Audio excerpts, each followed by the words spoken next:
Oke, assalamualaikum warahmatullahi wabarakatuh. Selamat siang. Ya, kita lagi ya di eh, kuliah manajemen project. Kita lanjut lagi. Jadi pada hari ini kita akan membahas pertemuan mengenai manajemen SDM project, manajemen sumber daya manusia. Jadi kan di project itu tuh ada tenaga kerja ya, kerjakan. Jadi makanya perlu kita mempelajari bagaimana manajemen sumber daya manusia pada proyek ini. Jadi SDM itu sangat menentukan keberhasilan dan kegagalan dari organisasi dan proyek yang kita lakukan. Pasti ada butuh tenaga kerja ya, khususnya pekerja IT yang baik. Ini mah programmer lah butuhan kalau misalnya kita proyeknya terkait IT gitu. Akhir tahun 2014 ada 3 miliar pengguna internet dan 2,3 miliar pelanggan mobile broadband. Ya, prediksi pada tahun 2020 belanja ICT mencapai 5 triliun US dollar. Ya, PMI memperkirakan permintaan untuk 11,7 juta pekerjaan banyak proyek dari tahun 2010 sampai 2020 ya karena traffic pengguna IT itu tinggi di Amerika, di Indonesia aja sampai sekarang itu hampir seluruh Indonesia itu masih menggunakan aplikasi gitu kan IT. Otomatis banyaknya aplikasi yang dibuat, banyaknya ya software yang dibuat, tentunya kebutuhan mengenai SDM TI itu akan meningkat. Nah, yang jadi permasalahan adalah bagaimana kita pada saat melaksanakan project mendapatkan SDM TI yang baik gitu, dapat programmer yang bagus gitu kan. Kan tidak semuanya yang bagus kan. Kalau harapan kita dapat yang bagus, semuanya bagus, tapi kan ternyata di dalam dunia nyata ya nggak semuanya yang bagus gitu. Nah, manajemen SDM menggunakan orang yang terlibat dalam proyek dengan cara yang paling efektif. Ya, jadi ada banyak sih caranya, ada slide yang bahas cara-caranya. Prosesnya meliputi yang pertama kita perencanaan SDM dulu, kita identifikasi dulu dan dokumentasi butuhnya berapa ya.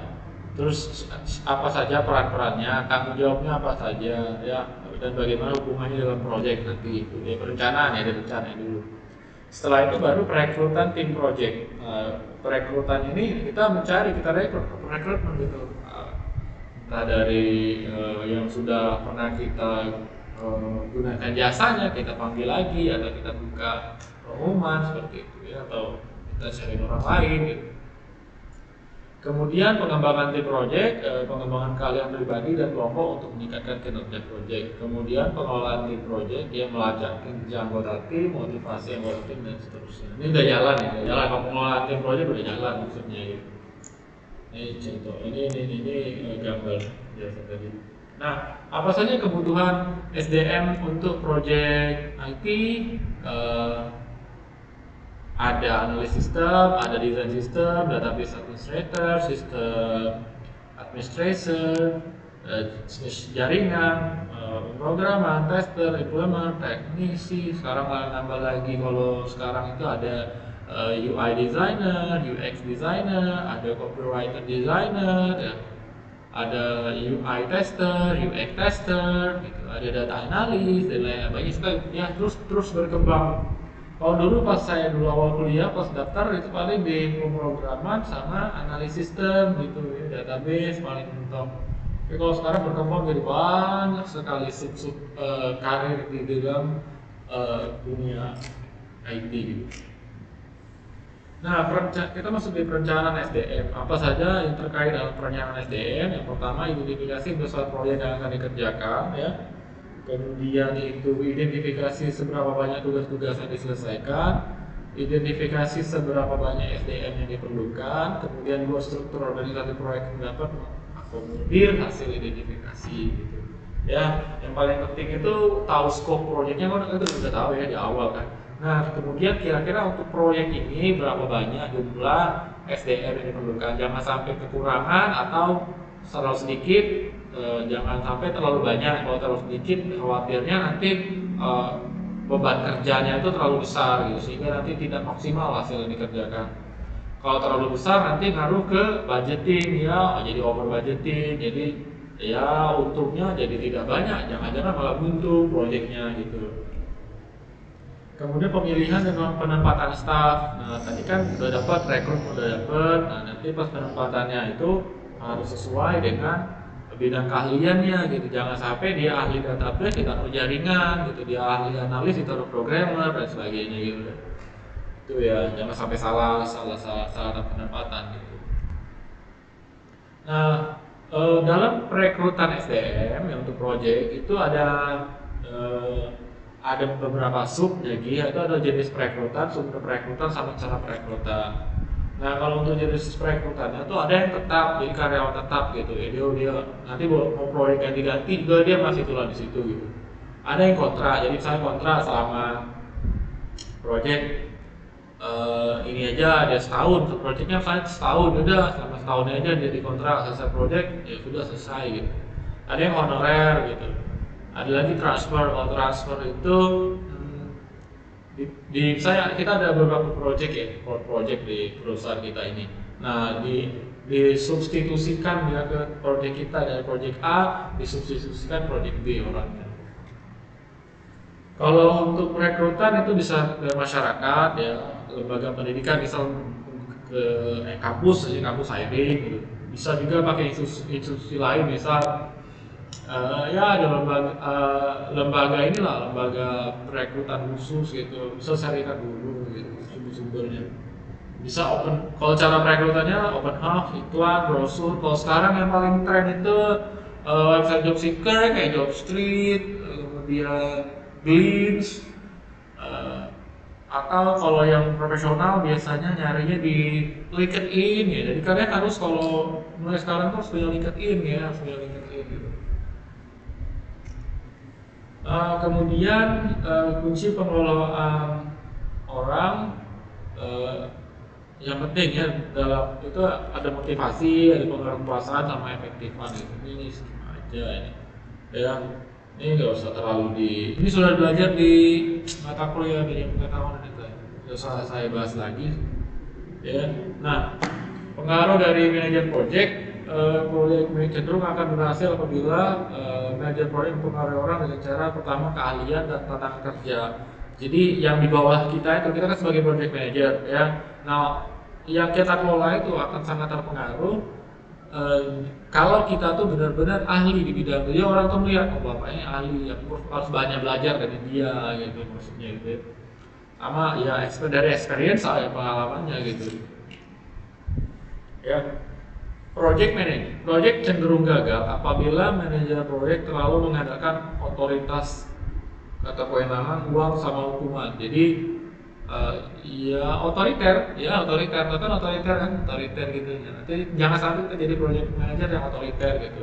Ya apa-apa uang dan hukuman. Nah, kalau telat kerja potong gaji, ini kalau telat potong gaji betul ya gitu. Itu khawatirnya nanti SDM-nya jadi tidak nyaman, dan ujungnya nanti dia berhenti gitu. Nah, kalau berhenti tengah jalan tuh sangat sulit mengganti SDM yang tepat dengan cepat. Kebutuhannya kan kita proyeknya cepat, ya tepat dan cepat tuh sangat sulit ya gitu.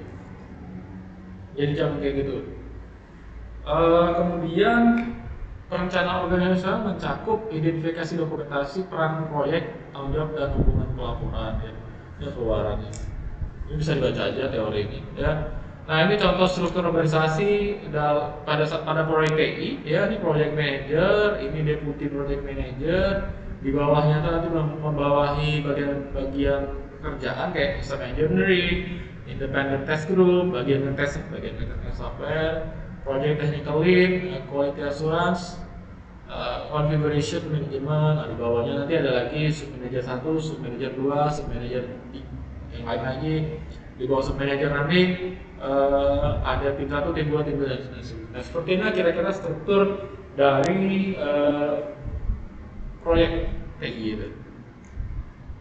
Nah, untuk menilai sebuah proyek ya, itu ada namanya matriks ya, matriksnya tuh seperti ini. Ini kan nama unitnya ya, unit pekerjanya. Nah, nanti setiap unit itu nanti tandai, jadi ada R, ada P. ada responsible, ada performing. Responsible itu dia bertanggung jawab terhadap kegiatan itu, performing itu ya perform, maksudnya laksanakannya gitu ya, laksanakannya gitu.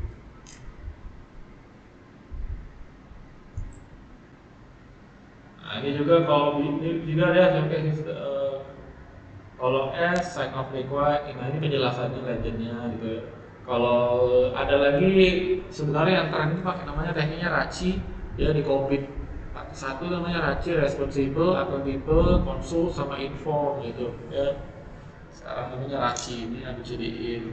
Ini namanya APRIS kalau ini ya. Banyak sih teknik matriks-matriksnya, tinggal kita pilih aja ya.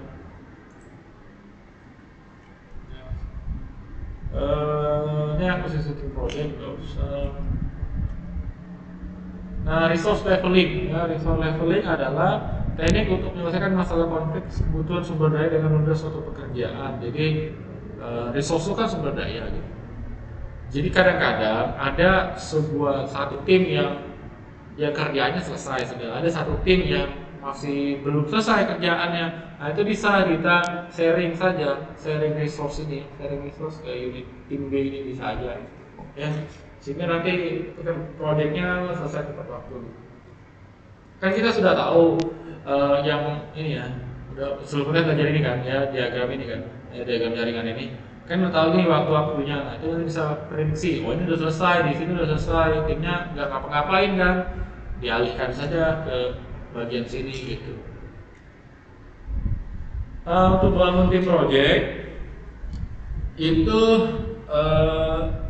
biar efektif ya pekerjaan, itu bisa pakai pelatihan, kegiatan team building ya, kayak outbound, atau bisa juga kasih reward, jangan selalu diancam dengan punishment, hukuman nggak usah ya, bisa orang tuh bisa dimotivasi dengan reward ya, jangan kasih punishment. Boleh kasih punishment, tapi juga satu sisi kalian juga harus mengasih ini reward gitu ya. Ini teknik psikologi, nanti di sini mata kuliah psikologi dan kerja juga saya nggak usah bahas ini lah ya. Nah ini ya tadi ya, tim berbasis penghargaan dan pengakuan sistem dapat promosi kerjasama tim. Jadi kalau saya cenderung menyarankan kalau kalian memegang suatu proyek ya pakailah yang sistem reward ya, gitu. Nah lebih memotivasi gitu ya. Nanti evaluasi kinerja tim setelah selesai itu kan ada evaluasi, pasti harus dilakukan evaluasi gitu ya. Nanti dilihat peningkatan keterampilan, kompetensi, sama penurunan tingkat kerja yang berpindah-pindah gitu. Apakah efektif cara yang tadi sharing resource ke tim A, ke tim B, itu apakah efektif gitu ya. Cara mengelola project, jadi bisa observasi dan komunikasi langsung. Kita kan project aja bisa pindah-pindah tempat ya. Nah, bisa dilihat nanti komunikasi bagaimana, apa ada kendala, apakah ada yang salah. Kemudian nanti juga bisa pemberian penghargaan yang tadi dijelasin, manajemen konflik, isu log itu tahu kan log harian. Nah itu log harian itu, tapi nanti setiap hari itu ada masalah apa, masalah di review, dibaca gitu ya, masalah. Nah, nasihat umumnya ini beberapa nasihat: fokus pada tujuan dapat rapat dan usahakan memberikan hasil positif, perbaiki masalah daripada nyelano. Jadi kalau ada masalah, jangan fokus ke orangnya gitu, fokus masalahnya dulu, cari solusinya, selesaikan ini, baru nanti ke orangnya gitu. Jangan langsungnya kau ini ngaku salah terus ini. Masalahnya udah selesai ya. Masalahnya kalau kita marahin orang ini terus, tenaga habis, masalah udah selesai. Jadi sebaiknya selesaikan dulu masalah, baru orang ini diselesaikan gitu ya. Terus lakukan rapat rutin, dan efektif. Nah kalau rapat rutin dan efektif itu, rapat itu tidak usah terlalu lama-lama gitu. Rutin tapi jangan lama ya, setengah jam aja maksimal gitu. Kumpulin ada masalah apa, nggak ada masalah selesai gitu. Ada masalah apa selesai nggak. Jadi rapat tuh ada mendengar masalah, rapat, selesaikan, putuskan, jalankan gitu.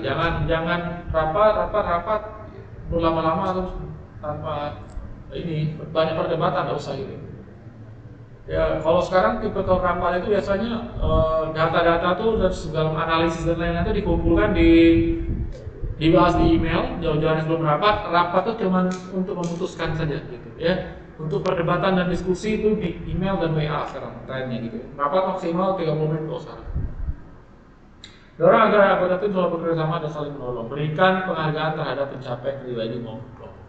Itu dalam menjalankan proyek. Ya sampai di sini dulu perkuliahan hari ini ya videonya. Benar-benar bermanfaat. Nanti pada saat kamu menjadi nanti project ya ngerjain project sehingga tim kalian bisa bagus ya. Kalau ada pertanyaan bisa diskusi di WA ya. Sampai sini saja. Assalamualaikum warahmatullahi wabarakatuh. Selamat siang.